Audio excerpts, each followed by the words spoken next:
Camera wise, what I've got is the X100V Fujifilm. So this is a 35mm equivalent to APS-C sensor. So if it was full frame, it would be a 35mm focal length.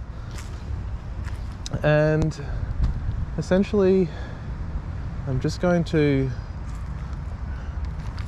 be talking out loud my thoughts and guiding you through what I find interesting, what captures my attention. But this is interesting. Okay, so what we got going on here, I love the way the roots are protruding out from the ground, and you can see the interesting shadows and kind of earthliness of it.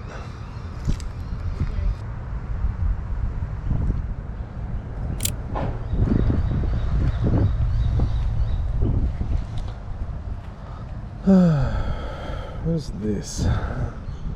That's a long shadow from that tree. That's quite cool.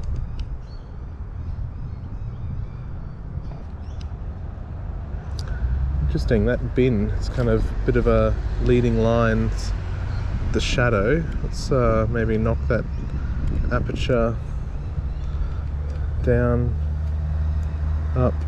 Let's see about that.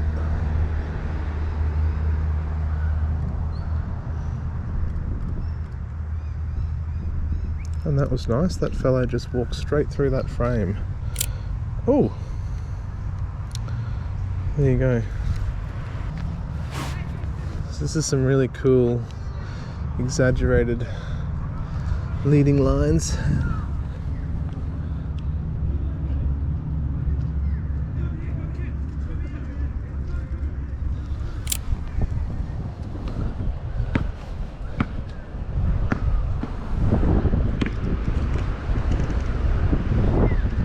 That's cool. I like the path.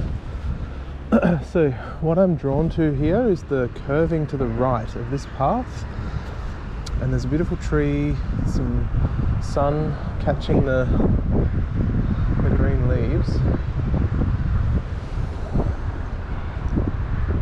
and just makes for an overall lovely composition.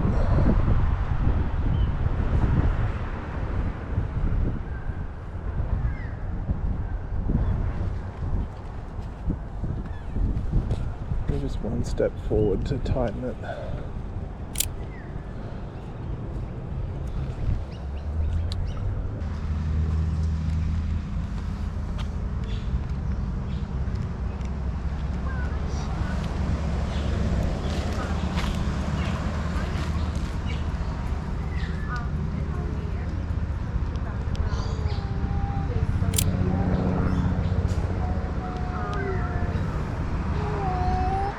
Straight away, this is so interesting. Look at this like overgrown greenery.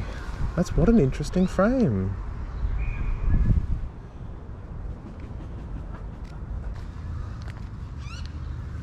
I love overgrown.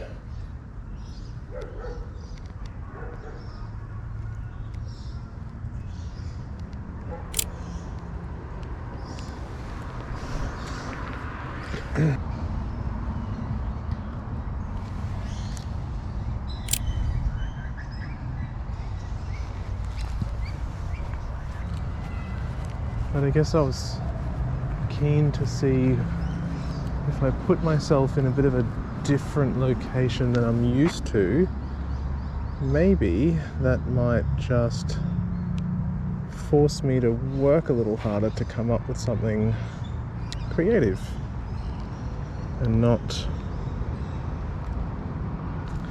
make excuses.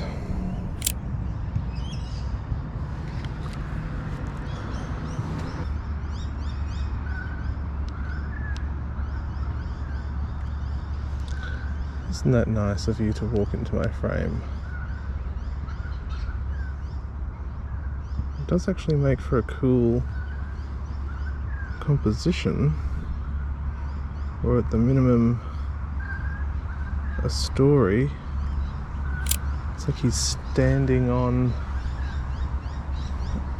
a mini person on the barbecue. I knew that one. That's why that was interesting. Mini person. It's doing fly fishing. That's a bit old school.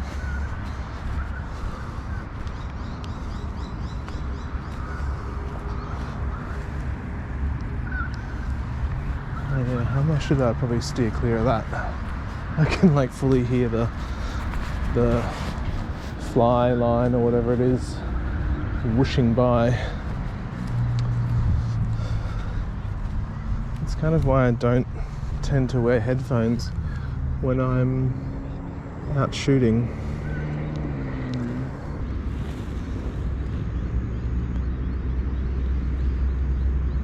So that tree is interesting because it's like a curvy leading line to the building in the background, Q1.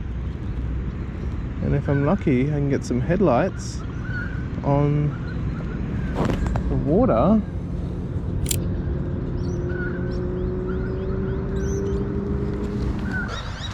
And we're back on the path.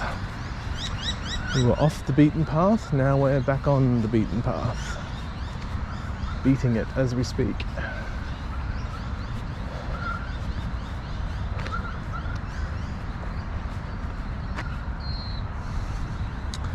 So this looks just kind of an interesting, like what is that?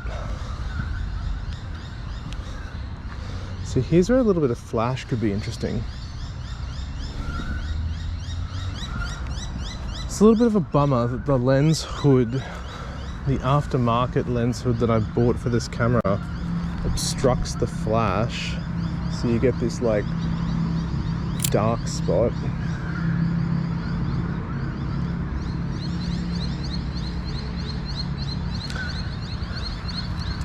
Sort of this flash at twilight always like strikes me as a really kind of eerie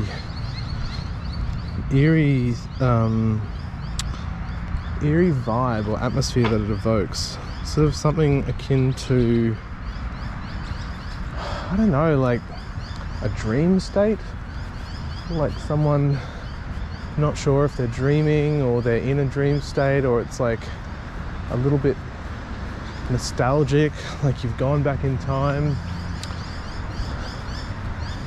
That's what I find.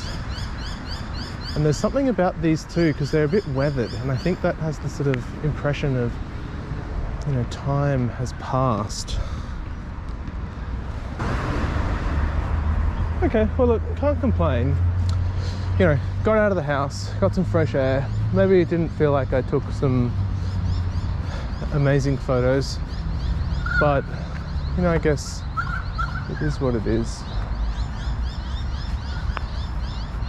If anything, I got some beautiful sunshine, beautiful smells. Like this is a really lovely, fresh smelling park. It's sort of really green, and that's cool. So, nature 1, photography 0. All right, I'll leave it there. See you in the next one.